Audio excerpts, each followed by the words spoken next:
মুসলমান ভাইয়েরা আমার, সমাজের যুবক এমন অবস্থা হয়, মোবাইলের উপরে এমন আসক্ত হয়ে গিয়েছে, সমাজের ভিতরে মুরব্বীদেরকে মানে না, মা বাবাকে মানে না, সন্তান অন্যদিকে বেহায়া বেপরদা ভাবে চলাফেরা করে, মারা বেহায়া বেপরদা ভাবে চলাফেরা করে। এর মূলত একটাই কারণ, আজকে আমরা ইসলাম থেকে যত দূরে, ইসলাম থেকে যত আমরা ফারেক হয়ে গিয়েছি, আমাদের কপালে এত দুর্দশা হয়ে গিয়েছে। মুহাম্মদুর রাসূলুল্লাহ সাল্লাল্লাহু আলাইহি ওয়াসাল্লাম বলে, তারাকতু ফীকুম আমরাইন লান তাদিল্লু মা তামাসসাকতুম বিহিমা, কিতাবাল্লাহ ওয়া সুন্নাতা রাসূলি। আল্লাহর পয়গম্বর মুহাম্মদুর রাসূলুল্লাহ সাল্লাল্লাহু আলাইহি ওয়াসাল্লাম বলে, সমাজের মানুষ দুইটা জিনিস পরিপূর্ণভাবে মজবুতের সহিত ধরো। এক নম্বর হচ্ছে আল্লাহর দেওয়া কোরআন। এক নম্বরে কি? জোরে বলেন, জোরে বলেন কি? মুহাম্মদুর রাসূলুল্লাহ সাল্লাল্লাহু আলাইহি ওয়াসাল্লাম বলে, যার জীবনের ভিতরে কোরআন আছে, এই কোরআনকে যে মজবুতের সহিত ধরতে পেরেছে, মুহাম্মদুর রাসূলুল্লাহ সাল্লাল্লাহু আলাইহি ওয়াসাল্লাম বলে, তার জীবনে সফল আর সফল, তার জীবনে কখনো উন্নতি না। মুসলমান ভাইয়েরা আমার, যদি মুহাম্মদ রাসূলুল্লাহ সাল্লাল্লাহু আলাইহি ওয়াসাল্লামের শিক্ষায় যদি আপনি সুশিক্ষিত করতে পারতেন, তাহলে নিশ্চয়ই আজকে আমাদের সমাজ নওজোয়ান যুবক ধ্বংসের পথে যাইত না। পয়গম্বর আরবি সাল্লাল্লাহু আলাইহি ওয়াসাল্লাম বলে, প্রত্যেকটা নর নারীর জন্য ইলমে দ্বীন শিক্ষা করা ফরজ। ইলমে দ্বীন শিক্ষা করা কি ভাই? ফরজ। আজকে ইলম থেকে, পয়গম্বরের হাদিস থেকে, কোরআন থেকে যে যত দূরে, আমাদের সমাজে তত ধ্বংসের দিকে। সমাজে আপনি যদি হাজারো চেষ্টা করেন সমাজ ভালো করবেন, সমাজে শান্তি আনবেন, মসজিদের ভিতর থেকে আপনি শান্তি আনবেন, না না, কখনো এটা সম্ভব না। সম্ভব যদি হইতে হয়, রসুলের আদর্শ, রসুলের সুন্নাত, যে রসুল বলেছে সর্বপ্রথম ইলমে দ্বীন তোমার নর নারীকে তুমি শিক্ষা করো এবং শিক্ষা দাও। ইমানদার ভাইয়েরা আমার, আজকে আমাদের সমাজ ধ্বংসের পথে। হাজারো বার হাজারো লোকের আদালতি আছে, হুজুর আমার সন্তান কথা শুনে না, আমার মেয়ে কথা শুনে না, একটা তাবিজ দেন। তাবিজ কি চাই? কি চাই বলেন? কি চাই বলেন? অথচ এই কোরআন তো তাবিজের জন্য নয়। কোরআন সামাজিক জীবন থেকে, পারিবারিক জীবন থেকে, রাষ্ট্রীয় জীবন পর্যন্ত কোরআনের আইন যদি পাশ হয়, তাহলে আমরা অটোমেটিক শান্তিতে বসবাস করতে পারবো। কথা বলেন ঠিক না বেটে? কিন্তু কোরআনের আইন নেই, যার জন্য আমাদের অশান্তি। আজকে সন্তান কথা শুনে না, পিতামাতার অবাধ্য সন্তান, পিতামাতার অবাধ্য মেয়ে। আমার মনে হয় আপনাদের এলাকার খবর আমি বলতে পারি না, কিন্তু ঢাকা শহরের কথা, ঢাকা শহরের ভিতরে আমার মহল্লার ভিতরে যদি 100টা ঘর থাকে, 100 ফ্যামিলি থাকলে পরে, আমার মুসল্লিরা যদি 100 জন থাকে, 100 জনের ভিতরেও 80 জন শান্তিতে তার ঘরে প্রবেশ করতে পারে না। বলে হুজুর দোয়া করেন, দোয়া করেন। বলে কি দোয়া করব? সন্তানের জন্য দোয়া করেন, মেয়ের জন্য দোয়া করেন। এমন কোনো দিন নাই আমাদের কাছে এই আদালতটা না আসে, বিচারটা না আসে। বলে হুজুর তাবিজ দেন, মেয়েকে ঘরে টিকানো যাচ্ছে না, ছেলেকে ঘরে রাখা যাচ্ছে না। বলে কেন? বলে এমন ধ্বংসের পথে গেছে হুজুর, মান সম্মান ইজ্জত নিয়ে টানতেছে। ভাই কথা না বলি একদম খামোশ হয়ে যায়। আপনাদের কষ্ট হচ্ছে ভাই? কষ্ট হয় ভাই? এই সমস্ত কথাগুলি আমাদের খুবই জরুরি। যদিও জরুরি অবস্থা, কিন্তু জরুরি অবস্থার ভিতর দিয়েও হক কথা বলা, কোরআনের কথা বলা তার থেকেও বেশি জরুরি। কথা বলেন ঠিক না বেঠিক?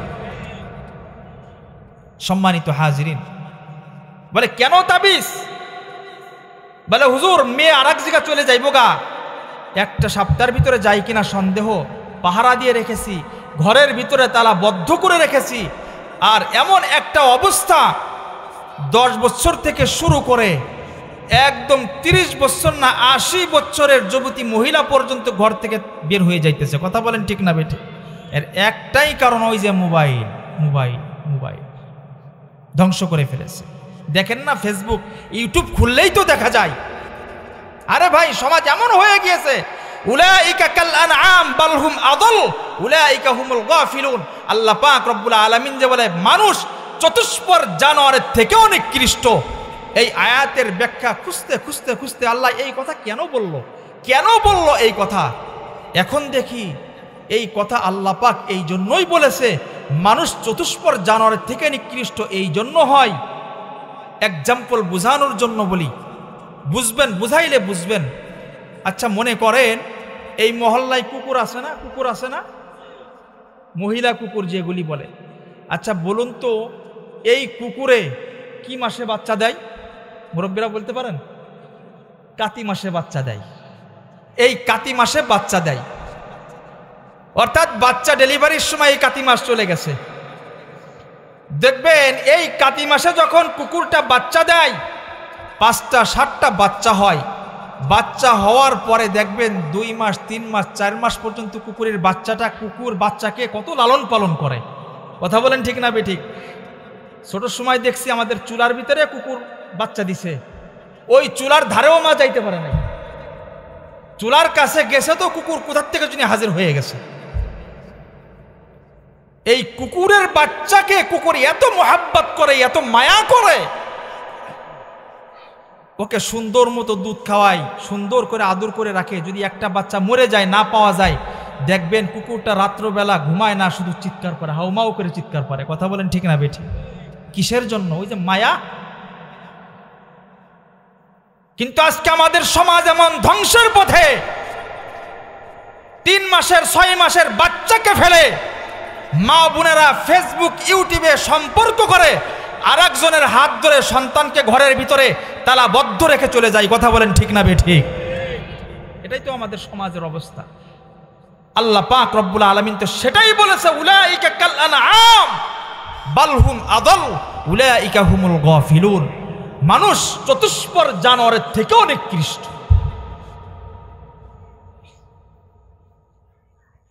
অথচ তুমি যে চলে গেলা, বাচ্চাটাকে যে তুমি রুমের ভিতরে তালাবদ্ধ করে গেলা, ফ্ল্যাট বাসার ভিতরে যে তুমি বাচ্চাটাকে তালাবদ্ধ করে চলে গেলা, তোমার বাচ্চার বয়স 12 মাস। 12 মাস বয়স, ও তো দুধের যন্ত্রণায় মরে যাবে। অথচ তুমি তালা মেরে থুয়ে তুমি চট্টগ্রাম চলে গেলা, তুমি ফিল্ডিং মারতে চলে গেলা, তোমার শান্তিটাকে তুমি খুঁজা নিলা, কিন্তু একটা বাচ্চার মোহাব্বত তোমার ভিতরে নাই। এর মূলত একটাই কারণ, রসুলের আদর্শ থেকে যে যত দূরে তার কপাল এত পড়ছে। কথা বলেন ঠিক না বেঠি? ইমানদার ভাইয়ারা আমার, পয়গম্বর নবী সাল্লাল্লাহু আলাইহি ওয়াসাল্লাম বলে, সন্তান যদি ভালো করতে হয়, মা যদি ভালো হয়, তাহলে সন্তান ভালো। কথা বলেন ঠিক না বেঠিক? দুনিয়ার জগতে মা যদি ভালো হয়, সন্তান ভালো হয়। গাছ যদি ভালো হয়, সন্তান ভালো হয়। গাছ ভালো হলে ফল ভালো, মা ভালো হলে সন্তান ভালো। প্রাইম মিনিস্টার ভালো হলে জনগণ ভালো। যেই দেশে দেখবেন প্রাইম মিনিস্টারের ভিতরে দুর্বলতা আছে, প্রাইম মিনিস্টারের ভিতরে দুর্বলতা থাকলে মন্ত্রী যতই থাক, এমপি যতই থাক, তার ভিতরে ভেজাল আছে। কথা বলেন ঠিক না বেঠিক? ভেজাল আছে। যতই খুঁজাখুঁজি করেন, যদি প্রাইম মিনিস্টার ভালো হয়, মা যদি ভালো হয়, সেই ঘর থেকে নেককার সন্তান বের হবে। আর যদি মা ভালো না হয়, হাজারো যদি চেষ্টা করেন, আজকে আমাদের দেশে নেককার সন্তান হবে না। ওই সন্তানটা ইরশাদ শিকদারের পিচ্চি হান্নান জন্মগ্রহণ করবে। কথা বলেন ঠিক না বেটে? কারণ মা ভালো না। মুসলমান ভাইয়ারা আমার, মা যদি ভালো হয়, মাকে ভালো করতে হলে তাহলে আজকে আমাদের সমাজে মহিলা মাদ্রাসার প্রয়োজন। কথা বলেন ঠিক না বেটি? বলবেন হুজুর মহিলা মাদ্রাসায় কি হবে? মহিলা মাদ্রাসায় যদি কোনো সন্তান যদি ইলম অর্জন করে, ওই মা যদি মহিলা মাদ্রাসায় যায় তালিম তরবিয়াত শিক্ষা গ্রহণ করে, পর্দাশীল যদি অবস্থায় হয়, তাহলে আমাদের সমাজে, আমাদের বাংলাদেশে একজন নগণ্য যুবক পর্যন্ত ও মা বোনদের দিকে তাকাইতে ভয় পায়।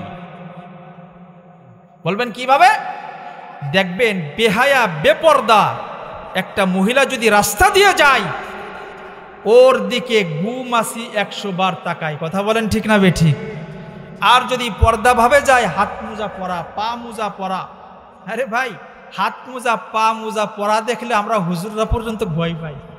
কেন ভয় পাই জানেন?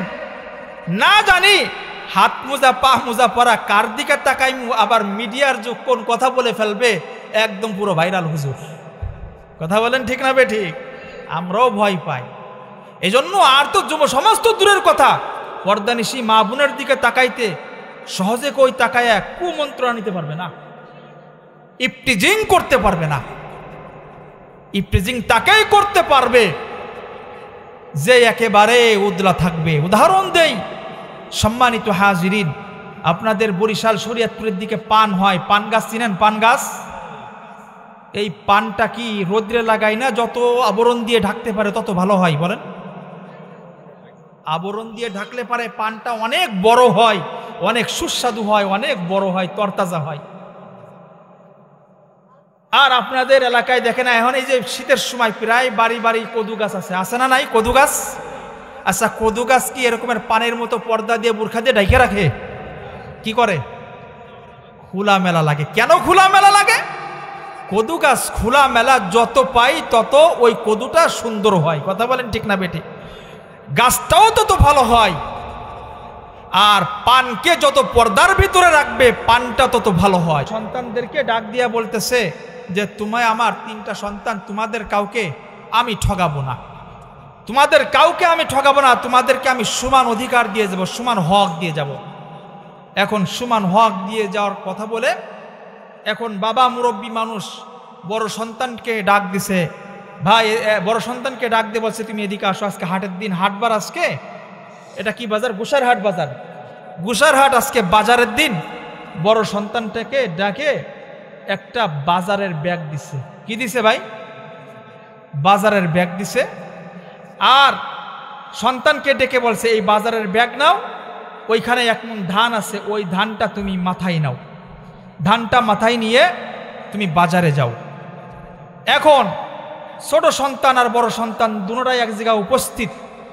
এখন বড় সন্তান যখন ধানটা মাথায় নিছে, মাথায় নেওয়ার পরে ছোট সন্তানকে যখন ওই যে ব্যাগটা দিছে, ব্যাগটা দেওয়ার পরে ছোট সন্তানের মাথায় তো কিছু নাই, ও মনে করে হাই হাই হাই, সকালবেলা আমাকে বাবা বলল তোমরা যে আমার সন্তান, তোমাদের আমি হক পূর্ণাঙ্গ আদায় করব, তোমারও যেরকমের হক ওরও সেরকমেরই হক, তো বাবা আমার সঙ্গে 2 নম্বরই করছে।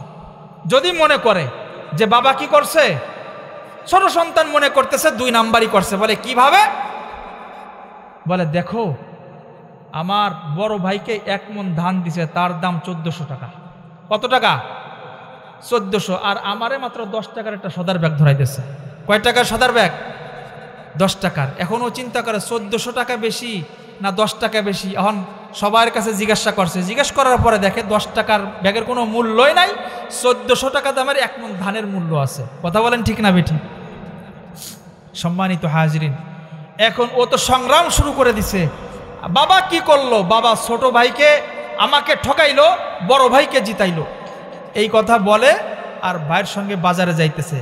বড় ভাইয়ের মাথার উপরে কিন্তু 1 মণ ধান, আর ওর হাতে একটা মাত্র সদার ব্যাগ। এখন ওর ভিতরে শুধু কল্পনা আর জল্পনা যে ভাই এটা কি করলো, আব্বা কি করলো, ভাইকে 1 মণ ধান দিল, আমাকে মাত্র 10 টাকার সদার ব্যাগ দিল, এটা সম্ভব না। এখন বড় ভাইকে জিজ্ঞাসা করে, ভাই আব্বার বিচার সঠিক হয় নাই। বলে কেন? বলে আব্বা তোমাকে 1 মণ ধান দিছে, আমাকে 10 টাকার সদার ব্যাগ দিছে, এটা কি করলো? বলে তাহলে ভাই তুমি কি চাও? বড় ভাই বলতেছে তুমি কি চাও? ঠিক আছে, আব্বা তোমাকে ঠগাইতে পারে, আমি তোমাকে ঠগাবো না। আব্বা তোমাকে ঠগাইতে পারে কিন্তু আমি তোমাকে ঠগাবো না, চলো। সামনের দিকে হাঁটছে। বলে ওই যে দেখা যায় তোমার তাও ওই বাড়ি, বড় ভাইয়ের শ্বশুর বাড়ি আবার সামনে, ওই যে দেখা যায় তোমার তাও এই বাড়ি, চিন্তা করিও না আব্বা তোমাকে ঠগাইতে পারে, আমি তোমাকে ঠগাবো না, তোমায় তাও এই বাড়ি যাইয়া তোমাকে আমি আর 1 মণ ধান দিব। তাহলে সমান সমান হয়ে গেল, তোমার 1 মণ ধান আমারও আর 1 মণ ধান। এখন তাওই বাড়ির কাছে গেছে, কাছে যাওয়ার পরে ছোট ভাই বলে বাবা বাবা তো ঠগাইছে, এখন তুমিও আমাকে ঠগাইবা না বলছো, ঠিক আছে তোমার শ্বশুর বাড়িতে ধান 1 মণ নিয়ে আসো। এখন বড় ভাই 1 মণ ধান বস্তায় বাঁধছে। এখন বান্দার পরে ছোট ভাইকে বলে আমি যে রকমের মাথায় নিয়েছি এইভাবে তুমি মাথায় নাও। আচ্ছা বলুন তো ছোট ভাই কি মাথায় নিতে পারবে না তার ঘাড় ভেঙে যাবে? জোরে বলেন, ঘাড় ভেঙে যাবে। সম্মানিত হাজিরিন, আজকে আমরা সমান অধিকারের নামে আমরা রাস্তায় নেমেছি। পুরুষেরও যতটুকু অধিকার, মহিলাদেরও অতটুকু অধিকার। এই রাস্তায় যারা নেমেছি আল্লাহর সঙ্গে সংগ্রাম করে, রসুলের সঙ্গে সংগ্রাম করে, কখনো রাস্তায় নেমে যে রকমের হাসিল করা সম্ভব না ঘাড় ভাঙ্গা বুদ্ধি, ঠিক মহিলারা ঠিক আজকে সমাজের ভিতরে যদি নামে মনে করবেন শান্তি আশা করা সম্ভব না, বরংস ঘাড় ভাঙ্গা বুদ্ধি ছাড়া কিছুই হতে পারে না। কথা বলেন ঠিক না বেটে? ইমানদার ভাইয়ারা আমার, পয়গম্বর আরবি সাল্লাল্লাহু আলাইহি ওয়াসাল্লাম বলে মা বোনেরা যদি ঘরের ভিতরে থাকে, পর্দার সহিত থাকে, আল্লাহ পাক রব্বুল আলামিন ওই মা বোনদের ইজ্জত বৃদ্ধি করে দেয়। কেমন ভাবে বৃদ্ধি করে দেয়? ইমাম গাজালি রহমতুল্লাহ আলাইহি লেখে, তার কিতাবের ভিতরে লেখে, যেই বনে বাঘ আছে সেই বনে হরিণ আছে, যেই বনে বাঘ নাই সেই বনে হরিণ নাই। বলে কেন কেন? ইমাম গাজালি তার কিতাবের ভিতরে লেখে, সুন্দরবনে বাঘ আছে, গহীন জঙ্গলে বাঘ আছে, ওই বনে নিশ্চয়ই হরিণের প্রয়োজন আছে। যেই বনে বাঘ নাই ওই বনে হরিণের নিরাপদ নাই। কথা বলেন ঠিক না বেঠিক? প্রশ্ন করতে পারেন, বনে বাঘ থাকলে বাঘ তো হরিণকে শিকার করে, কিন্তু হরিণ শিকার করা সত্ত্বেও কেন ওইখানে থাকে? ইমানদার ভাইয়েরা আমার, বুঝে থাকলে বলুন, বাঘে আছে বিদায় হরিণের নিরাপদ আছে, বাঘ না থাকলে হরিণের নিরাপদ নাই। যদি বাঘ না থাকতো সুন্দরবনে যাইয়া, আমার মনে হয় আপনাদের এলাকা থেকেও যদি ওইদিকে ঘুরতে যাইতো, নিশ্চয়ই চিন্তা করতো সুন্দরবনে তো বাঘ নাই, সুন্দরবনে শুধু হরিণ আর হরিণ, হরিণকে শিকার করে ফেলবো। কথা বলেন ঠিক না বেঠিক? কেন যাইতে পারে না? ওই বনে বাঘ আছে, বাঘের ভয়ের কারণে হরিণকে আক্রমণ করতে যাইতে পারে না। এই জন্য যেই বনে বাঘ আছে, হরিণ মনে করে বাঘ আছে বিদায় আমার এই বনে নিরাপত্তা আছে। কথা বলেন ঠিক না বেঠিক? যদি বাঘ না থাকতো তাহলে হরিণের নিরাপদ থাকতো না। সম্মানিত মা আর বোনেরা, আপনাদেরকে আমি বলি, যেইখানে বাঘ আছে সেইখানে আপনাদের নিরাপদ আছে। যেইখানে বাঘ নাই, বেহায়া বেপরদাভাবে যদি আপনি রাস্তাঘাটে চলাফেরা করেন, আপনার কোনো খাতা নাই, গার্জিয়ান নাই, মনে করেন আপনাকে হরিণকে যেরকমের শিকার করতে বিন্দু পরিমাণ দ্বিধাবোধ মনে করবে না। আপনাকে শিয়ালা খাবে, কুকুরে খাবে, আপনার মতো দামিশ মহিলা আল্লাহর জগতের হইতে পারে না। কথা বলেন ঠিক না বেটি? মুসলমান ভাইয়ারা আমার, সমাজের যুবক এমন অবস্থা হয়,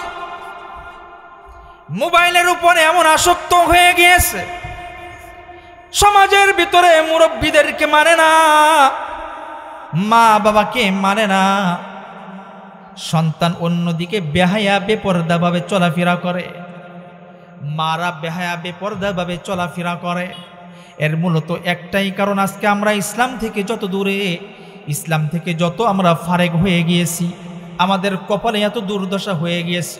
মুহাম্মদুর রাসূলুল্লাহ সাল্লাল্লাহু আলাইহি ওয়াসাল্লাম বলে, তারাকতু ফীকুম আমরাইন লান তাদিল্লু মা তামাসসাকতুম বিহিমা কিতাবাল্লাহ ওয়া সুন্নাতা রাসূলি। আল্লাহর পয়গম্বর মুহাম্মদুর রাসূলুল্লাহ সাল্লাল্লাহু আলাইহি ওয়াসাল্লাম বলে, সমাজের মানুষ দুইটা জিনিস পরিপূর্ণভাবে মজবুতের সহিত ধরো। এক নম্বর হচ্ছে আল্লাহর দেওয়া কোরআন। এক নম্বরে কি? জোরে বলেন, জোরে বলেন কি? মুহাম্মদুর রাসূলুল্লাহ সাল্লাল্লাহু আলাইহি ওয়াসাল্লাম বলে, যার জীবনের ভিতরে কোরআন আছে, এই কোরআনকে যে মজবুতের সহিত ধরতে পেরেছে, মুহাম্মাদুর রাসূলুল্লাহ সাল্লাল্লাহু আলাইহি ওয়াসাল্লাম বলে তার জীবনে সফল আর সফল, তার জীবনে কখনো উন্নতি না, তার জীবনটাই সফল। কারণ কোরআনের সঙ্গে তার সম্পর্ক, কোরআনকে মজবুতের সহিত ধরেছে। আর কোরআনকে যদি মজবুতের সহিত আপনি না ধরেন, তাহলে আজকে সমাজেও অশান্তি, পারিবারিক জীবনেও অশান্তি, রাষ্ট্রীয় জীবনেও অশান্তি। এর মূলত একটাই কারণ, দেখবেন কোরআন থেকে অনেক দূরে, অনেক পিছনে, অনেক পিছিয়ে। কথা বলেন ঠিক না বেঠিক? সম্মানিত হাজরিন, আগে এমন একটা সময় ছিল, ছেলে মেয়ে দেখতে যাইতো, মুরব্বীরা লগে করে যাইতো। দাদা দাদি প্রথমে যে জিজ্ঞাসা করতো মেয়ে কি পড়ে, তখন জিজ্ঞেস করতো না মেয়ে কি পাস করছে, অনার্স মাস্টার্স, এগুলি জিজ্ঞেস করতো না। যে প্রশ্ন করতে যে মেয়েটা কি কোরআন পড়তে জানে। কথা বলেন ঠিক না বেঠিক? মেয়েটা কি কোরআন পড়তে জানে, মেয়ের গোষ্ঠী কি করে, মেয়েটা কি কোরআন সুন্দর করে পড়তে পারে, 5 ওয়াক্ত নামাজ পড়তে পারে, এই প্রশ্নগুলি করতো। কিন্তু আজকে আমাদের সমাজে এই প্রশ্ন নাই, এই প্রশ্ন দেওয়ার সুযোগই তো যুবকরা দেয় না। কারণ যুবকেরা তো আজকে মেয়ে দেখার সুযোগই মুরব্বীদেরকে দেয় না। বলে যে তোমার জন্য মেয়ে দেখেছি, অমুক দিকে একটা মেয়ে আছে, বলে মেয়ে কেমন, মেয়ের চরিত্র কেমন, এটা জানে না। আগে সর্বপ্রথমই কোশ্চেন করে বসে যে দাদা মেয়েটা যে আমার জন্য আব্বাই দেখছে, মেয়েটা কালা না সুন্দর। কথা বলেন ঠিক না বেঠিক? যুবকেরা প্রশ্ন করে সাদার পাগল, সাদা চামড়ার পাগল, সাদা চামড়ার পাগল, খোঁজ খবর নাই।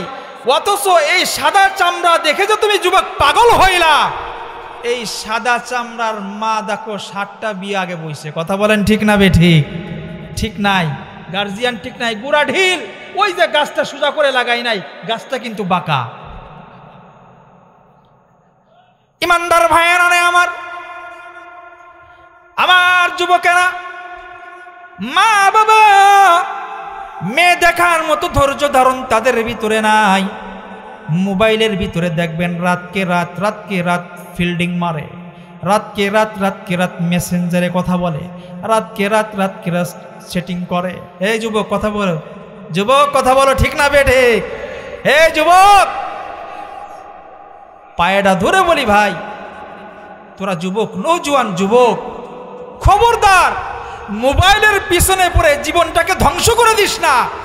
শেষ পর্যন্ত তোরা, শেষ পর্যন্ত বউ আসবে, কপালে বউ আসে কিন্তু বউ আর একজনের সঙ্গে চলে যায়। কথা বলেন ঠিক না বেটে?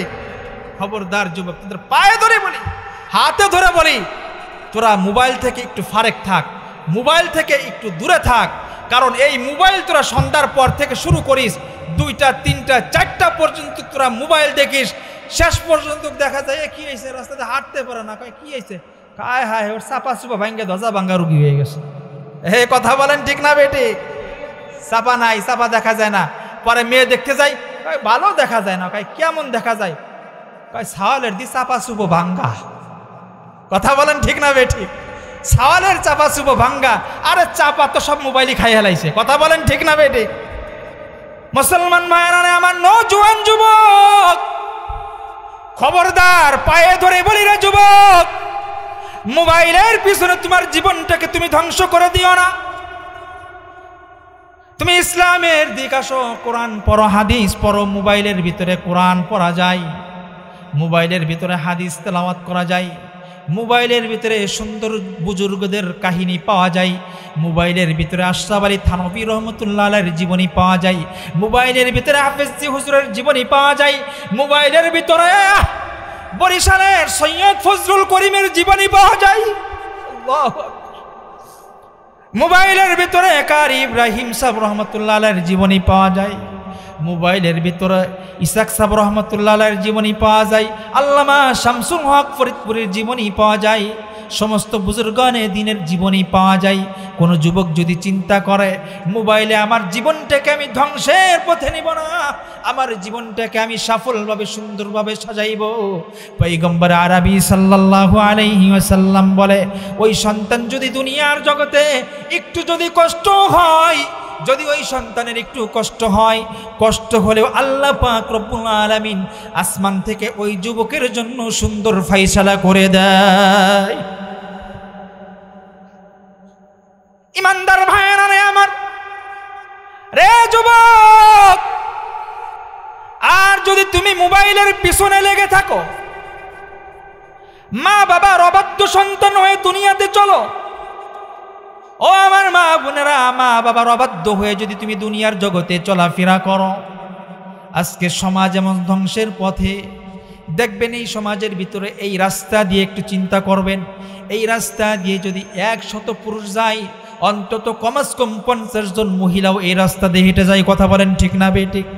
এর মূলত কারণ কি? এমন একটা সময় ছিল, এমন একটা জমানা ছিল, হাই হাই হাই, আমার দাদা আমার দাদির কথা আমার স্মরণ হয়ে যায়। আমি যখন মাদ্রাসায় পড়ে, আমি হেফজোখানায় পড়ি ছোট্ট, আমি যখন রাস্তা দিয়ে হাইটে যাইতেছি, একটা তে মাথা আছে 3 রাস্তার মোড়, আমাদের ওদিকে বলে 3 রাস্তার মোড়, আপনাদের দিকে কি বলে? ওই বলে 3 রাস্তার মোড়। 3 রাস্তার মোড়ে যখন আমার দেখা হয়ে যায়, আমি যাই দেখি ঘুমটা দিয়ে দিয়ে দিয়ে দিয়ে আমার এক দাদি একদম নিচে নেমে গেছে, একদম নিচে নেমে গেছে। আমি ছোট্ট মানুষ, জিজ্ঞাসা করলাম, আপনি খালের ভিতরে, খাদের ভিতরে কেন? আর একটু পরে তো আপনি পানির ভিতরে পড়ে যাবেন। দেখি আমার সঙ্গে কোনো কথা বলে না। আমি চিন্তা করলাম কারণটা কি, মহিলাটা এত নিচে নামে কেন? আমি কোনো কথাবার্তা না বলে আমি যখন বাড়িতে চলে গিয়েছি, ফজরের নামাজ পড়েছি। পরের দিন ফজরের নামাজ পড়ার পরে আমার মা আমাকে ডেকে ডেকে বলে, ওগে সন্তান, ওগো আমার বাবা, তোমাকে আমি মাদ্রাসায় পড়াইছি, তোমাকে আমি নিয়ত করেছি কোরআনে হাফেজ বানাবো, তোমার 12 পারা হেফজ হয়েছে, 12 পারা হাফেজ হয়েছো, তুমি এখনো তুমি মহিলাদের সঙ্গে কেন কথা বলো? আমি আশ্চর্য হয়ে গেলাম, মা আর কি বলে? আমি মহিলাদের সঙ্গে কেমনে কথা বলছি? আমার মা আমাকে বলে, খবরদার খবরদার, একবার মাত্র শুনেছি তোমার সম্পর্কে জন্য, আর আমি কোনোদিন কথা না শুনি। আমি ডাক দিয়ে বললাম, ওগো মা, আমার সম্পর্কে তুমি কি কথা শুনেছো? আমার চোখ দিয়ে পানি বের হয়ে গিয়েছে। আমার মা আমার সম্পর্কে কি কথা শুনে ফেলেছে। ভিতরে একটা ভয়, ভিতরে একটা ডর, না জানি আমার মা আমার বাবার কাছে বিচার দিবে। আজকে তো সমাজে বিচার নাই, মুরব্বীদেরকে তাওয়াক্কা করি না, বাবাকে মানি না, মাকে মানি না, মাকেও মানি না, বাবাকেও মানি না। মার সামনে আমি মোবাইল দেখি, বাবার সামনে মোবাইল দেখি, মার সামনে মহিলাদের সঙ্গে কথা বলে, বাবার সঙ্গে মেয়েদের সঙ্গে কথা বলে। এর কারণটা কি? ভিতরে ভয় ডর আস্তে আস্তে উঠে গেছে। কথা বলেন ঠিক না বেঠিক? মুসলমান ভাইয়েরা রে, আমার যুবক, আমার চোখ দিয়ে টপ টপ করে পানি পড়ে। আমি মাকে বলি, ওগো মা, আমি হাফেজ হইতেছি, কিন্তু আমি কোন মহিলার সঙ্গে কথা বলেছি একটু খুলিয়া বলো। মা বলে, খবরদার জনি তোমাকে আর এরকমের দ্বিতীয়বার না দেখি, যদি দ্বিতীয়বার তোমাকে দেখি তাহলে কিন্তু তোমার বাবার কাছে আমি বিচার দিব। আমি চিন্তায় পেরেশান হয়ে গেলাম। আস্তে আস্তে মা পান খাইতেছে।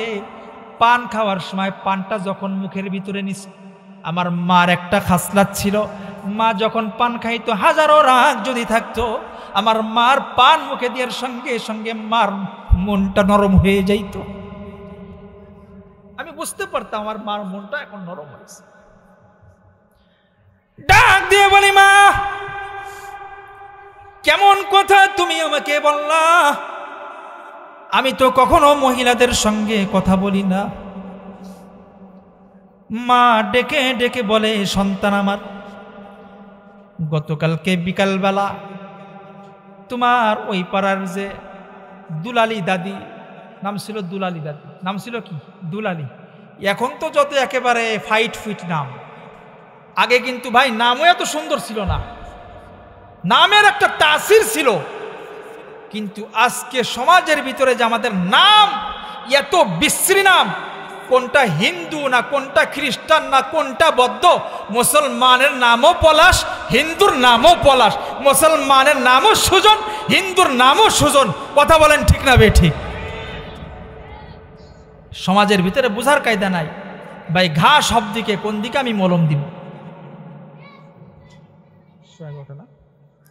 ইমানদার ভাইয়েরা রে, আমার মাকে আমি জিজ্ঞাসা করলাম, ওগো মা, এমন কি অপরাধ আমি করে ফেলালাম? বলে, দুলালি দাদির সঙ্গে তুমি কথা বলেছ।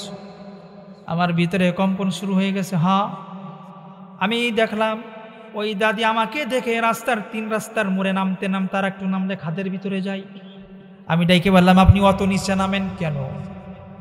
আমার দাদি আমার সঙ্গেও কথা বলে নাই, অথচ আমার বয়স তখন 12-13 বছর বয়স।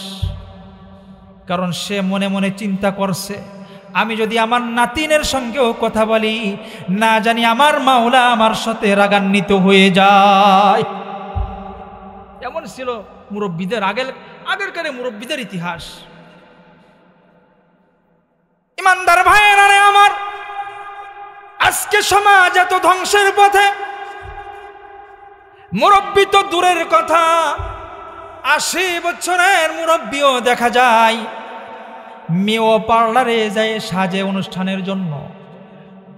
মাও পার্লারের ভিতরে যে অনুষ্ঠানের সাজে, কথা বলেন ঠিক না বেঠিক? কারণ আজকে সমাজ ধ্বংসের পথে।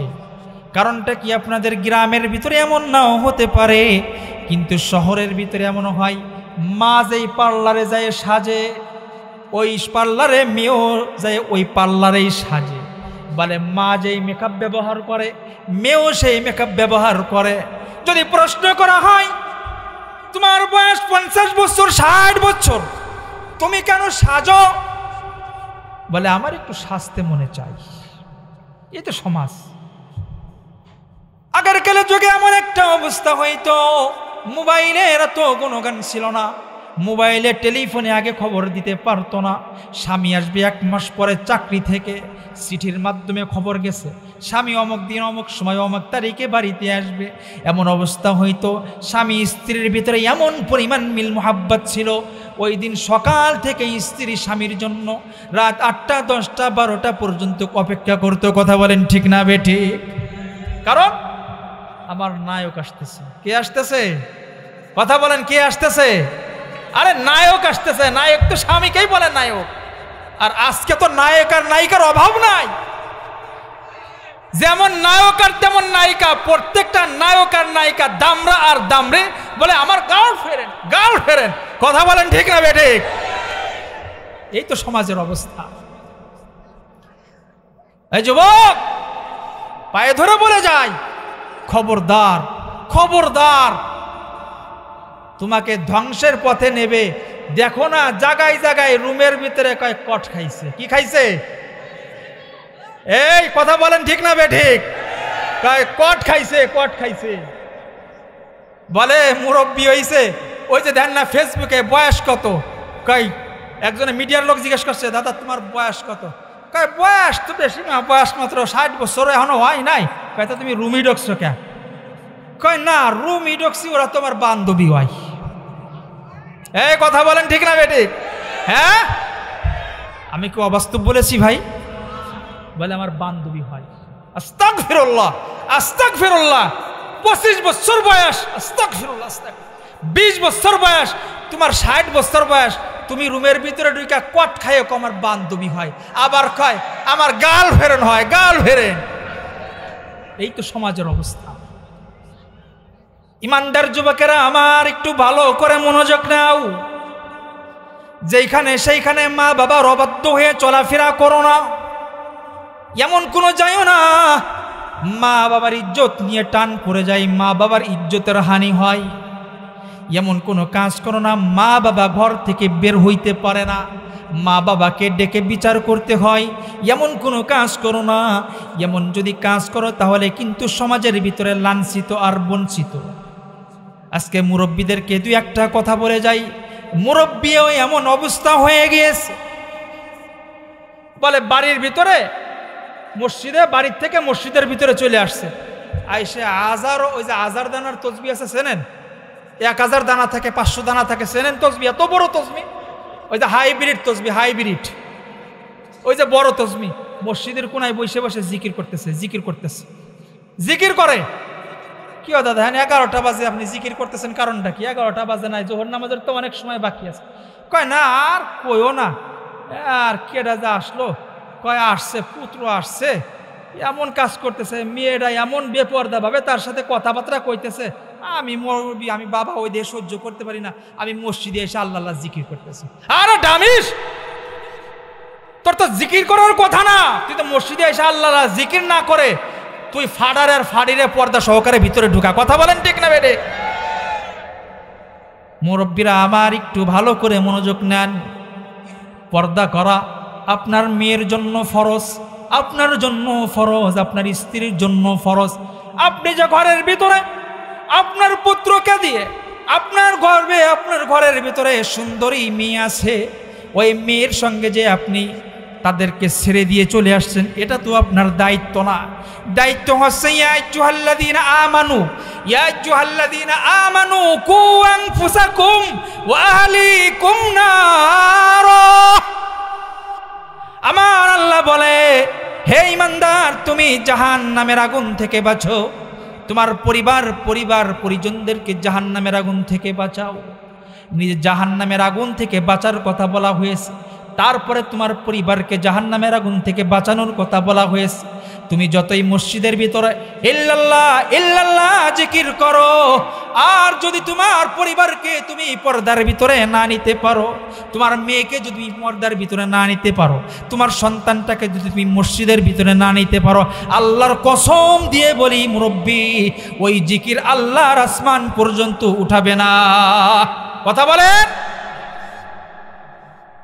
তোমার যদি আসমানে যদি তোমার জিকির উঠাইতে হয়, তাহলে মুরব্বীদের সোহবতে যান, মুরব্বীদের সোহবতে যান।